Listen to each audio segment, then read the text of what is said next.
नमस्कार, मैं हूं अमित पालित। पाकिस्तान आर्मी अब नया खेल खेल रही है। 23 मिनट में पाकिस्तान जंग हार गया, एयरपोर्ट तबाह हो गए, फाइटर जेट मार गिराए गए। पाकिस्तान को मालूम हो गया कि इस बार भारत पीओके में कुछ निर्णायक करेगा। पाकिस्तान आर्मी के प्रवक्ता बड़ी चतुराई से चीन को इसमें इन्वॉल्व करते नजर आए। इस बार पाकिस्तान ने अपनी पॉलिसी बदली है। पाकिस्तान कह रहा है कि पीओके दरअसल भारत पाकिस्तान का नहीं, चीन का भी मसला है। अब पाकिस्तान को भारत का इतना डर सता रहा है कि उसने चीन को न्योता दे दिया है। पीओके में पाकिस्तान ने तीसरी चाल क्यों चली? पीओके के झगड़े में चीन को बीच में क्यों लाया पाकिस्तान? क्या चीन को बीच में लाकर पीओके में बच पाएगा पाकिस्तान? क्या पीओके लेने में भारत के सामने चीन आ जाएगा?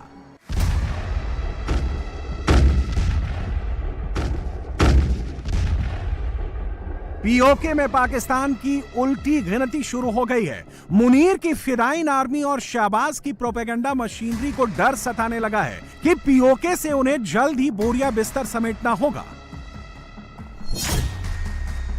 इसीलिए पाकिस्तान ने एक शातिर चाल चलते हुए पीओके विवाद में चीन को घुसाने की साजिश की है। यह बात किसी अरे गहरे पाकिस्तानी नेता ने नहीं की है और ना ही वहां की कठपुतली सरकार ने।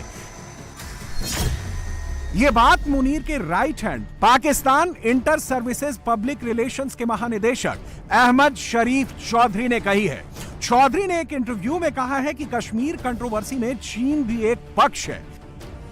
भारत से युद्ध में पिटने के बाद पाकिस्तान ने चीन को तीसरा पक्ष बनाने की चाल क्यों चली है? वजह नंबर 1, भारत अगर पीओके में जंग छेड़े तो चीन हथियारों के साथ उसे सपोर्ट करे। वजह नंबर 2, चीन अंतर्राष्ट्रीय मंचों में भारत पर दबाव बनाने में पाकिस्तान की मदद करे। वजह नंबर 3, चीन का नाम लेकर भारत पर दबाव बनाने की कोशिश कर रहा है। पाकिस्तान ने तो पीओके में तीसरी चाल चल दी है, लेकिन क्या चीन उसकी चालबाजी में आएगा? क्या चीन पीओके के मामले में भारत से डायरेक्ट पंगा लेगा? पहले ये तस्वीरें देखिए। भगवा, सफेद और हरे भूरे रंग के ये टेंट नीलम वैली में लगे हुए हैं, जिन्हें चीन ने इस दावे के साथ लगाया है कि ये उन चीनी मजदूरों के लिए हैं जो नीलम वैली के इंफ्रा और पावर प्रोजेक्ट पर काम कर रहे हैं। सच्चाई सिर्फ इतनी नहीं है। रिपोर्ट्स में दावा किया गया है कि मजदूरों के नाम पर चीन ने 11,000 सैनिकों की तैनाती पीओके में कर दी है। इसके पीछे भी चीन का लॉजिक यह है कि इन सैनिकों को हाइड्रो पावर और रोड प्रोजेक्ट में लगे चीनी इंजीनियरों और मजदूरों की सुरक्षा के लिए पीओके में तैनात किया गया है। रिपोर्ट्स के मुताबिक पीओके में चीन ने $300 मिलियन का निवेश किया है। अगर भारत पीओके में हमला करता है तो चीन का यह निवेश मिट्टी में मिल जाएगा। उसके तमाम हाइड्रो पावर और इंफ्रा प्रोजेक्ट तबाह हो जाएंगे। पाकिस्तान इसी बात का डर दिखाकर chीन को पटाने लगा है कि अगर भारत पीओके में घुसे तो चीन सामने खड़ा हो जाए।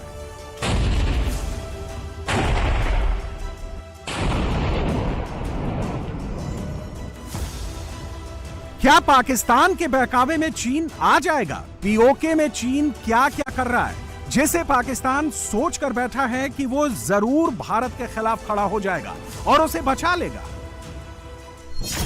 सीपेक, जो पीओके से होकर बलूचिस्तान के ग्वादर पोर्ट तक जाती है, जिसमें चीन करीब $46 अरब का निवेश कर चुका है। पीओके में नीलम झेलम जल विद्युत परियोजना में चीन ने 274.88 अरब का निवेश कर 969 मेगावाट का हाइड्रो पावर प्रोजेक्ट लगा रहा है।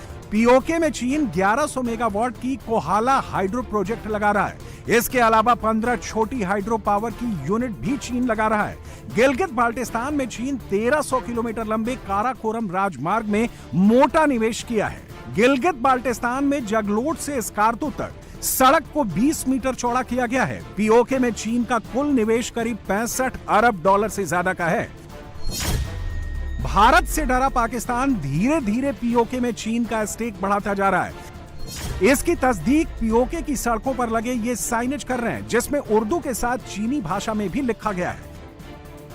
पाकिस्तान को कर्ज के जाल में फंसाकर चीन पीओके में बहुत बड़ा खेल करता जा रहा है। चीन ने पीओके में 155 mm की ट्रक माउंटेड होवित्जर तोपें तैनात कर दी हैं।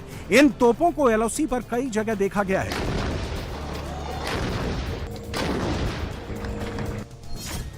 चीन ने पीओके में एलओसी के पास वाले इलाके में स्टील हेड बंकरों का निर्माण किया है। चीन के बनाए ये बंकर एलओसी पर पाकिस्तानी सेना को मजबूत सुरक्षा कवच देते हैं। चीन ने पीओके में पाकिस्तानी फौज के लिए फॉरवर्ड पोस्टों में भूमिगत बंकर बनाए हैं। रिपोर्ट्स के मुताबिक चीन ने पाकिस्तानी सैनिकों की मदद के लिए एलओसी पर ड्रोन की तैनाती बढ़ाई है।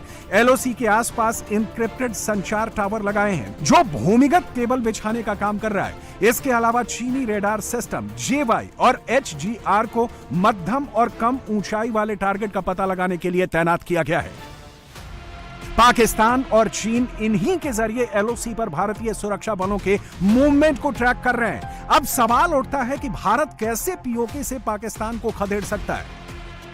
भारत के एयरफोर्स का रोल यहां पर बहुत अहम होगा। उसे पाकिस्तान और चीन के ज्वाइंट कम्युनिकेशन और लॉजिस्टिक को भारी बमबारी से तबाह करना होगा। साथ में भारत की स्पेशल फोर्सेस और एयरफोर्स को सलामी स्लाइसिंग स्ट्रेटजी अपनानी होगी। अब आप सोच रहे होंगे कि सलामी स्लाइसिंग स्ट्रेटजी क्या होती है। दरअसल एलओसी पर बड़े क्षेत्र में इकट्ठा हमला करने और कब्जा करने की बजाय छोटे छोटे क्षेत्र में दुश्मन को तबाह करते हुए वहां कब्जा करते हुए आगे बढ़ना होगा।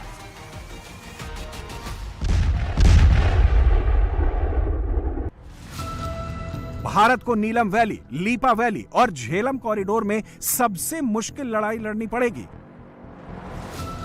यहां पाकिस्तान और चीन को पस्त करने के लिए इन्फेंट्री डिवीजन और स्पेशल फोर्सेस को आगे मोर्चे पर भेजना होगा। यह बहुत ऊंची पहाड़ियां और गहरी घाटियों वाला जंगली इलाका है। यहां पाकिस्तानी सेना के अलावा आतंकी समूह और फिदाइन दस्तों से भी भारतीय फौज को निपटना पड़ेगा। गिलगित बाल्टिस्तान में पाकिस्तान की FCNA तैनात है। उसे भारी गोलीबारी से ध्वस्त करना पड़ेगा। इसके लिए बोफोर्स तोप या फिर टैंक ले जाने पड़ेंगे।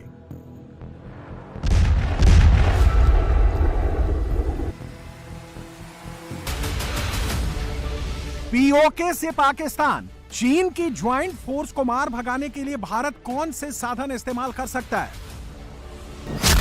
ग्राउंड ऑपरेशन के लिए पैरा SF, घटक प्लाटून्स, नदी घाटियों और झीलों में ऑपरेशन के लिए मार्कोस कमांडो, धनुष, पिनाका जैसी मल्टी रॉकेट लॉन्चर्स, हवाई हमला करने के लिए राफेल, सुखोई 30 MKI, मिराज 2000 जैसे फाइटर जेट्स, डिफेंस के लिए S-400 की तैनाती की जा सकती है। इसके अलावा पीओके में चीन पाकिस्तान की हर हरकत और गतिविधि का रियल टाइम डेटा देने के लिए भारतीय सैटेलाइट और ड्रोन की तैनाती की जा सकती है। भारतीय फौजें 1971 के युद्ध में भी इस इलाके में बढ़त बना चुकी हैं। तब भारत की 104 इन्फेंट्री ब्रिगेड ने तुतमार गली से लीपा और तंगधार के आसपास की ऊंची चोटियों पर कब्जा कर बढ़त बना ली थी। तभी युद्ध विराम होने से सेना को वापस लौटना पड़ा था। इस बार पाकिस्तान को भी पता है कि भारत आएगा तो पाकिस्तान को हमेशा के लिए पीओके से भागना पड़ेगा। पाकिस्तान इसी बात पर खुश है कि भारत कम से कम पीओके पर बात करने के लिए तो भारत राजी हो गया है। अब सवाल उठता है कि कर्ज में डूबा पाकिस्तान क्या 1963 वाली हरकत फिर तो नहीं करेगा? 1963 में पाकिस्तान ने पीओके के गिलगित बाल्टिस्तान का बड़ा हिस्सा चीन को सौंप दिया था। वहां की शख्सगाम घाटी को पाकिस्तान को दे दिया था। यह इलाका 1900 वर्ग मील में फैला हुआ है। चीन 1962 में अक्साई चिन पर कब्जा जमाए बैठा है, जिसका इलाका 38,000 वर्ग किलोमीटर है। अक्साई चिन और गिलगित बाल्टिस्तान के पास ही दुनिया का सबसे ऊंचा युद्ध क्षेत्र सियाचिन स्थित है। भारत के विरोध के बावजूद चीन ने अक्साई चिन और I don't ever slow up, no I don't take shit. I got no love for the fakeness.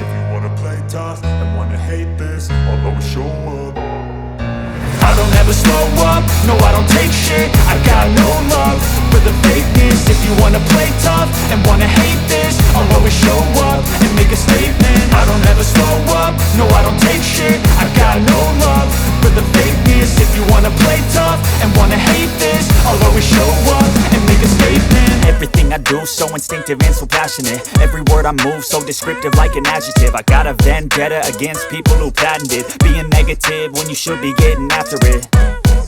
उठा रही है। माइनिंग बिल के खिलाफ प्रोटेस्ट मार्च की कॉल देने वाले आसान एडवोकेट मसूद उर रहमान, शब्बीर मयार और इब्रार बागोरों को गिरफ्तार कर अज्ञात स्थान पर ले जाया गया है। अगर पाकिस्तान से बात होगी तो टेररिज्म पर ही होगी।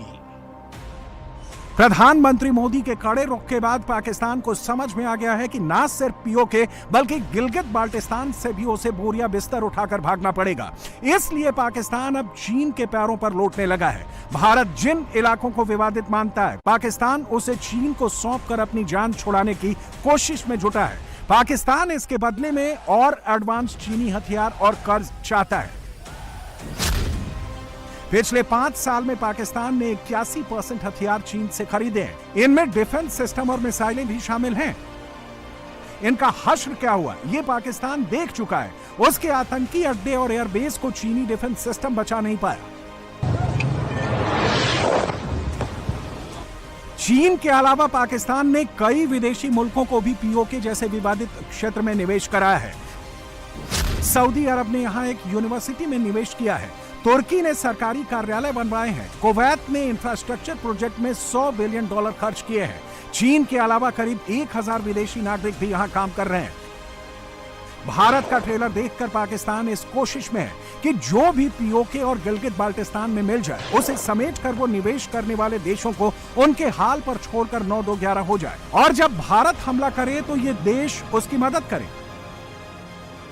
भारत ने अभी युद्ध खत्म नहीं किया है, बल्कि वाटर वॉर और तेज कर दिया है।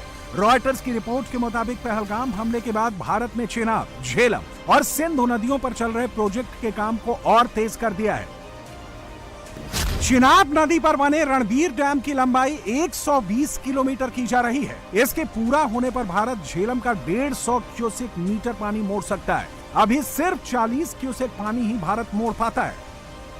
पाकिस्तान पर लगातार प्रहार जारी है। देखना है कब तक मौलाना मुनीर और शहबाज शरीफ चीन की गोद में बैठकर पाकिस्तानी आवाम को युद्ध जीतने की फर्जी कहानियां सुनाते रहेंगे। ऐसा ना हो कि पाकिस्तान की आवाम एक दिन उन्हें दौड़ा ले।